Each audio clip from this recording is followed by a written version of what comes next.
Dito nga pala mga idol, munti ko nakalimutan mga idol. Dito nga doon sa conversion natin mga idol sa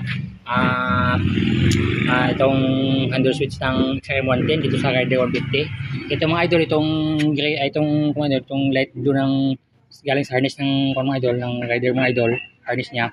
Itong light blue, kabit natin sa kulay gray nitong galing naman sa handle switch na handle switch mga idol. Tapos mga idol, dito mga idol, ito yung dito naman pala idol sa signal light ng mga idol. Ito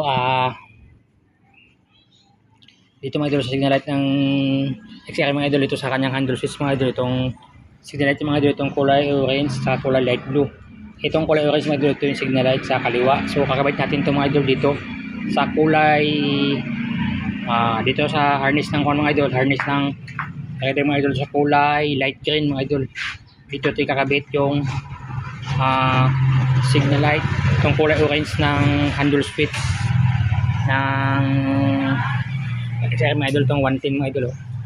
Itong kanyang wire mga idol na kulay orange mga idol, dito nakakabit sa kulay light green ng harness itong Rider 150. Tapos itong sa kabila mga idol sa kulay light blue, kakabit natin yung kulay black mga idol. Itong kulay black mga idol ng Rider 150, kabit natin sa light blue. So yun mga idol ang conversion mga idol, itong itong ating handle switch ng pang XRM 110 dito sa Rider 150. So subukan na i-try mga idol. Kailangan wala itong mga ilaw, wala itong mga signal light pala. So kailangan so dapat subukan natin para malaman natin kung talaga bang umiilaw siya. Sa likod din kasi wala din siya nakabit. Hindi din nakakabit dito, hindi din nakakabit. So ano ba ito? Ito. So try natin mga idol . So subukan natin ito at test light. So ito yung kanyang dashboard. Yan ka lang muna. Tapos try natin iwan natin susi. So try natin muna yung signal light muna, yung kulay orange. Itong kulay orange ng handle switch. So subukan natin test light. Yung ating test light clip mga idol, lagay ito sa body ground. Tapos yung ating test light clip at test light ang ating test light ito din dito sa may kulay orange. Ito idol . Wait lang mga idol, pakuha ko lang ating stand mga idol . So ito na mga idol . Tapos tingnan natin mga idol, naka-on yung switch mga idol. So subukan natin ikabit yung ating test light dito mga idol sa kulay orange mga idol. Itong wire na galing sa may handle switch mga idol, kulay orange. Ito yung signal light natin sa kaliwa mga idol. Tapos mga idol, check natin kung natin ito, ikabit natin dyan. Tapos yung ating handle switch mga idol, i-on natin mga idol.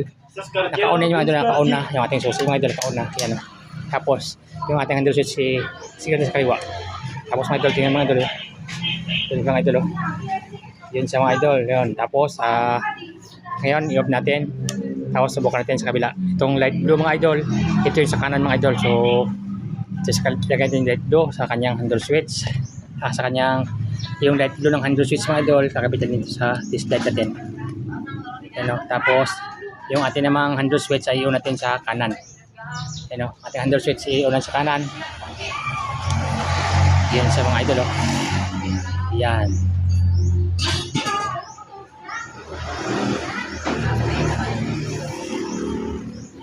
Yan sa mga idol. Yan. So Gas na balik. Diyan, gas na balik. Atin, yun mga idol. Tapos mga idol, dito tayo muna sa harness ng mga idol. Itong kulay light blue ito mga idol, kakabit natin sa kulay black ng Rider 150 mga idol, sa wire niya, kulay black. Dahil itong black mga idol, ito yung signal light ng Rider sa kanan. Kulay black niya. Yan lang mga idol muna.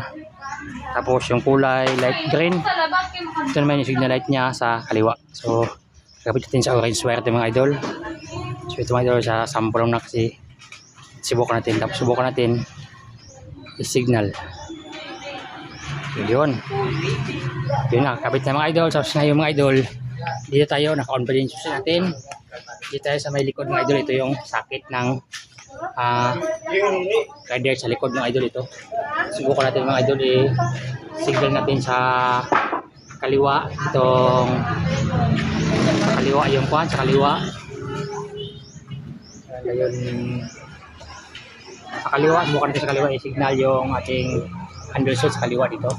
Tapos yung ating test light So, kabitin dito sa kanyang socket dito sa light green mga idol kung signal bisa. Yung light green mga idol. Yung light green, subukan tisok yung katin yung signal light. Yung mga idol. Yun siya mga idol. Yun mga idol, yun. Makakabit yan sa light green mga idol, sa kaliwa na signal light mga idol. Yun. Yan. Tapos ngayon mga idol, lipat tayo sa kanan mga idol. Kanan, yan yung ating signal light na switch mga idol, lipat sa kanan. So, lipat sa kanan na. Sa kanan. Kanan tayo, lipat sa kanan. Tapos dito tayo ngayon sa may black, kulay black naman tayo. Kulay black, ito yung sa kulay black dito. Ito yung kulay black, ito yung kulay black na kulay black, ito yung kulay black, ito yung kanyang paa sa may socket dito. So bakit yung sokketin yan yung kanyang ano, yun siya mga idol oh. Yan, kulay sa kulay black at set no. So yun mga idol. So ganoon lang kasimple mga idol para convert yung mga idol nitong handle switch ng XRM110 mga idol dito sa right hand mga idol. Signal light mga idol, ito yung kanyang connection mga idol. Yung kulay light blue mga idol ng kulay light blue mga idol ng kulay light blue ng rider na wire kabit natin sa kulay gray ng handle switch. Tapos yung kulay orange mga idol na galing sa handle switch kabit natin sa light green ng motor. Tapos itong light blue naman ng galing sa handle switch mga idol kabit natin sa kulay black ng wire ng motor mga idol. So ganoon kasimple mga idol. Sana nagustuhan nyo mga idol. Sana mga idol na may naintindihan kayo idol sa aking video mga idol. At kung nagustuhan nyo mga idol, huwag nyo kalimutang mag-like at mag-share mga idol. At pakipala ako sa aking page That's Motorworks. At hanggang dito tayo mga idol. Salamat sa panonood at God bless ating lahat mga idol.